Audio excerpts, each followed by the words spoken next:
En l'an 1927, une découverte scientifique a bouleversé à jamais notre perception du monde. Vous en avez peut-être déjà entendu parler. Il s'agit de l'interprétation de Copenhague formulée par les physiciens Niels Bohr et Werner Heisenberg. Cette théorie a révélé une vérité fascinante: l'univers tout entier est influencé par la conscience. Plus précisément, elle démontre que l'état d'esprit d'un individu façonne la réalité qu'il expérimente au quotidien. Si cette idée vous semble incroyable, préparez-vous à être encore plus surpris. Dans cette vidéo, nous allons aller plus loin, car ce que vous venez de lire n'est que l'introduction d'un sujet bien plus vaste. Non seulement l'esprit humain est capable de modifier la réalité, mais il a également été démontré que les cellules du corps réagissent directement aux instructions de la conscience qui les anime. Ce qui est encore plus stupéfiant, c'est que, contrairement à ce que l'on pourrait croire, ce phénomène est simple à comprendre. Il suffit d'en prendre conscience. C'est précisément ce que nous allons explorer ici. Restez attentifs jusqu'à la fin, car chaque détail compte. Et comme dans un film, ce n'est souvent qu'au dernier acte que tout prend sens, y compris ce qui paraissait absurde au début.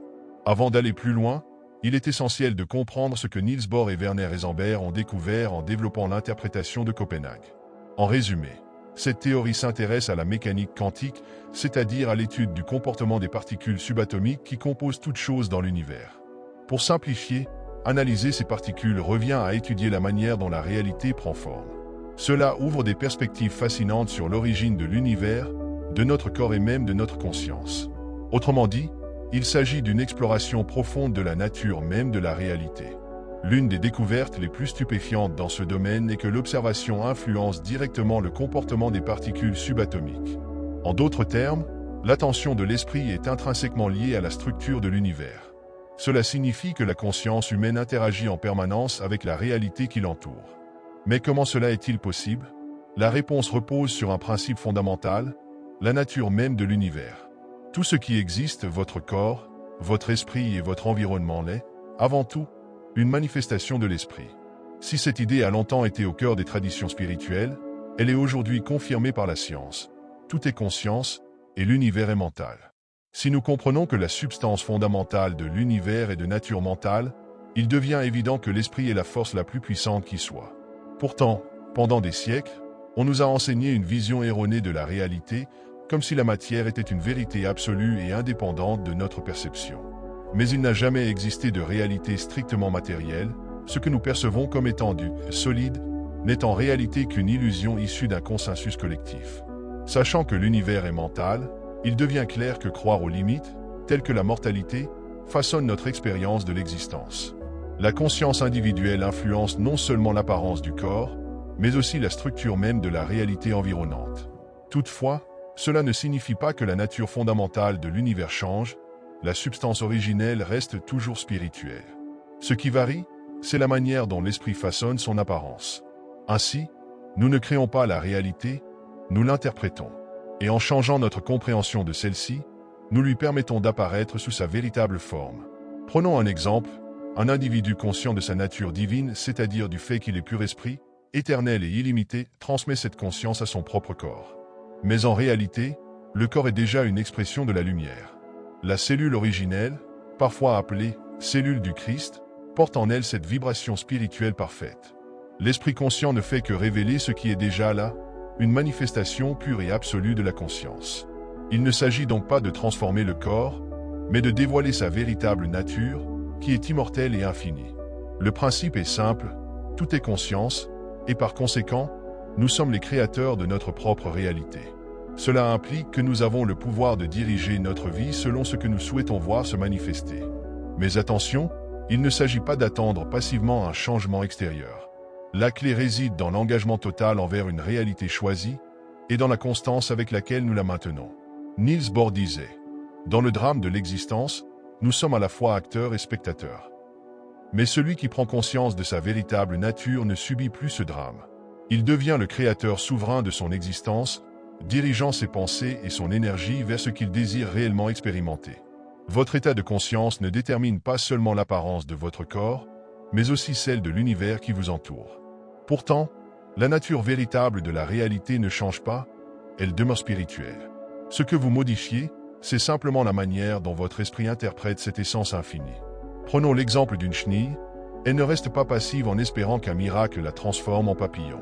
Elle suit son instinct, se consacre à son évolution, tisse sa chrysalide, et lorsqu'elle est prête, elle se métamorphose. C'est seulement après avoir pleinement intégré sa nature de papillon qu'elle peut déployer ses ailes et voler. De la même manière, l'homme qui prend conscience de sa divinité révèle son véritable corps, affranchi des illusions telles que la mortalité. Il devient libre et pleinement maître de son existence. Mais cela soulève une question essentielle. Jusqu'où m'a conduit mon état d'esprit actuel? Prenez un instant pour y réfléchir. Il y a quelques décennies, la transmission d'informations par ondes radio semblait être un miracle. Les téléphones portables, les ordinateurs ou encore l'intelligence artificielle relevaient de la science-fiction. Aujourd'hui, ces avancées font partie de notre quotidien et nous paraissent évidentes. Imaginez nos ancêtres, éclairés à la bougie, jusqu'au jour où un homme a découvert l'électricité. Dès lors, tout le monde a adopté cette invention et elle est devenue banale. Mais voici la vraie question. Combien d'entre nous comprennent réellement le fonctionnement d'un téléphone, d'un appareil photo ou d'une intelligence artificielle? Pourtant, nous les utilisons chaque jour sans nous interroger.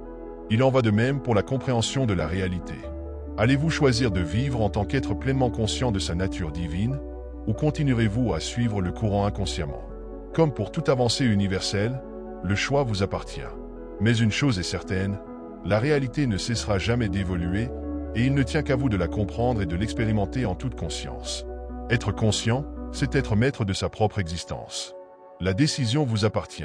Choisirez-vous d'être l'acteur pleinement éveillé de votre vie ou le spectateur passif d'une réalité façonnée par l'illusion? Aujourd'hui, nous vivons une époque où tout se dévoile. Il n'y a plus de secret. Nous savons désormais que l'univers est avant tout une manifestation de l'esprit et que notre état de conscience détermine à la fois la structure de notre vie et celle de notre corps.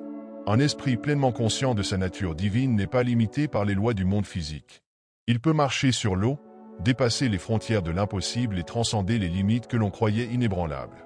Et cela ne relève en rien du miracle. En 1912, le docteur Alexis Carrel, lauréat du prix Nobel de physiologie ou médecine, a mis en évidence un fait fascinant. La cellule mère du corps humain est, à son origine, parfaite. Autrement dit, la toute première cellule qui se forme dans notre organisme est pure, lumineuse et exempte de toute imperfection. Sa nature est essentiellement mentale et spirituelle. Pourtant, au fil du temps, en évoluant au sein d'un corps gouverné par un esprit conditionné par des croyances limitantes, cette cellule voit sa vibration diminuer. Cette baisse vibratoire altère son apparence et lui donne cette densité que nous avons longtemps interprétée comme étant matérielle. En réalité, cette transformation n'est que le reflet de l'état de conscience dans lequel réside l'esprit. Lorsqu'un individu adhère à des croyances restrictives, il abaisse inconsciemment la fréquence vibratoire de ses cellules, les empêchant ainsi de rayonner pleinement leur lumière originelle. À l'inverse, lorsque l'esprit s'élève au-delà des limitations et adopte une conscience illimitée, la cellule conserve son état originel de perfection immuable. Mais ce n'est pas tout. Cette harmonie ne s'arrête pas au corps humain, elle s'étend à tout l'univers. Car tout est interconnecté, issu d'une même substance fondamentale. Il n'y a aucune séparation entre la cellule et l'univers qui l'entoure. Tout est un. C'est précisément cette compréhension qui permet à un être pleinement éveillé de transcender les lois dites physiques. Il peut défier la gravité, traverser les flammes, demeurer en parfaite santé et même prolonger son existence indéfiniment. Pourquoi? Parce que son état de conscience ne crée plus de discordance entre lui et son environnement. Son corps, son esprit et l'univers vibrent en parfaite harmonie. Il n'y a ni opposition, ni obstacle, car tout provient d'une même source unique. Cet état de conscience ultime, cet alignement parfait avec la réalité fondamentale de l'univers, est ce que nous appelons Dieu. Mais attention, il ne s'agit pas ici d'un concept extérieur ou d'une entité séparée de nous. Dieu est le principe vibratoire absolu, la force qui maintient l'unité indivisible du cosmos. L'homme, par son esprit, peut atteindre cet état de conscience suprême et par cette réalisation, comprendre qu'il a toujours été un avec le tout. Cela ne signifie pas que nous devons créer Dieu, mais plutôt que nous devons le reconnaître et en prendre pleinement conscience. Dieu est le principe éternel qui maintient l'ordre et l'harmonie universelle. Il est l'essence de toute existence, la source de toute connaissance, de tout pouvoir et de toute vie. Et il se manifeste sous sa forme la plus pure à travers une vibration ultime, l'amour. L'amour est la clé qui permet à l'homme de retrouver consciemment son unité avec le tout. Pourtant, cette unité n'a jamais été perdue. Depuis toujours, vous êtes et avez été le tout. Imaginez un arbre immense. Votre corps serait alors une feuille parmi tant d'autres. Au début, vous percevez chaque feuille comme une entité distincte, séparée des autres. Mais si vous détournez votre regard des feuilles pour observer les racines, vous réalisez que tout provient d'un même tronc, d'une même source. Vous comprenez alors que chaque feuille, bien que différente en apparence, est simplement une expression unique de l'arbre tout entier. C'est ainsi que fonctionne la réalité. Absolument, tout est une expression de l'esprit. Par conséquent, il ne s'agit pas de créer une version idéale de vous-même, mais de la révéler en conscience. Voilà ce qu'est la véritable illumination, reconnaître et accepter sa nature divine dans sa totalité. L'homme a toujours eu le choix, embrasser pleinement sa divinité ou rester limité à une perception fragmentée de lui-même. Mais comprenez ceci, la mortalité est une illusion. Beaucoup se demandent, si cela est vrai, pourquoi voit-on des gens mourir? La réponse est simple, tout est esprit, et personne ne meurt réellement. Chaque être retourne simplement à la source. Cependant, il est possible de choisir de conserver son corps et de préserver une apparence jeune et intemporelle. Mais comment cela fonctionne-t-il? Tout repose sur l'état de conscience. De la même manière que vous avez autrefois accepté, sans le remettre en question, l'idée que vous étiez destiné à vieillir et à mourir, vous pouvez aujourd'hui adopter une nouvelle certitude. Vous êtes la vie éternelle. Cette conviction profonde transmettra à vos cellules l'information de leur perfection originelle. En se régénérant, elles préserveront leur apparence jeune et parfaite, exprimant ainsi leur véritable nature, lumière et esprit. Comme mentionné précédemment, il ne s'agit pas de créer cette réalité, mais de la révéler en conscience. Depuis leur origine, vos cellules sont parfaites. Il suffit simplement de ne pas interférer avec leur processus naturel de régénération. Voilà ce qu'est la véritable résurrection, permettre à la perfection d'être telle qu'elle est, sans entrave ni limitation. Cependant, il ne suffit pas d'espérer ou de rêver à cette réalité. Elle demande une dévotion totale à une seule et unique vérité. Vous êtes éternel, parfait et divin. Engagez-vous pleinement dans cette compréhension et tenez Y fermement, jusqu'à ce qu'elle devienne une réalité vivante à travers vous. La clé réside dans la constance et la foi. L'éveil à cette conscience peut être instantané, car la perfection est déjà en vous. Toutefois, la rapidité avec laquelle cette prise de conscience se manifeste dépend de votre engagement total. Il s'agit de se consacrer entièrement à cette vérité jusqu'à l'atteindre pleinement. Prenons l'exemple de la chenille. Elle ne se demande pas si elle va devenir papillon, ni ne cherche une validation extérieure. Elle s'abandonne entièrement à sa métamorphose, en silence, dans son cocon. La vérité de son être est déjà en elle. Elle n'a pas besoin de chercher ailleurs ce qui se trouve au plus profond de son essence. D'un point de vue scientifique, cela s'illustre parfaitement avec la théorie des quanta. Cette théorie démontre que tout dans l'univers est composé de la même énergie, issue d'une source unique. Toutes les formes d'existence ne sont que des expressions différentes de cette source primordiale, qui est Dieu, l'amour, l'énergie d'unité absolue. Tant qu'un être demeure conscient de son unité avec cette source, il exprime naturellement la perfection.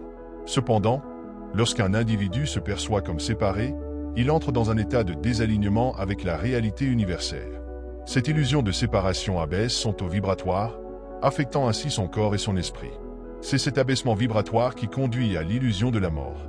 Mais la mort n'est qu'une illusion. Imaginez un ordinateur qui, croyant être déconnecté de sa source d'énergie, fonctionnerait un moment sur batterie avant de s'éteindre. Pourtant, il lui suffirait de se reconnecter à l'alimentation pour continuer à fonctionner indéfiniment. Il en est de même pour l'homme, il ne meurt pas, il oublie simplement son lien avec la source. Dès l'instant où l'esprit reprend conscience de son unité avec Dieu, il rebranchait son énergie vitale. L'amour est le chemin qui permet à l'homme de se souvenir de sa véritable nature.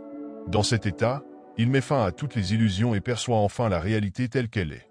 C'est cette prise de conscience qui libère l'homme de toutes les limitations, la mortalité, le temps, les besoins ou toute autre contrainte illusoire. Un être pleinement éveillé à sa divinité ne voit aucune frontière entre lui et l'univers. Il transcende les lois apparentes de la matière, car celles-ci ne sont que le reflet de croyances limitantes. Ainsi, marcher sur l'eau ou voir apparaître un morceau de pain dans sa main ne sont pas des miracles, mais l'état naturel de l'homme conscient de sa divinité. Aujourd'hui, tout est révélé. Il n'y a plus de mystère. La seule question qui demeure est, êtes-vous prêt à accepter cette vérité ?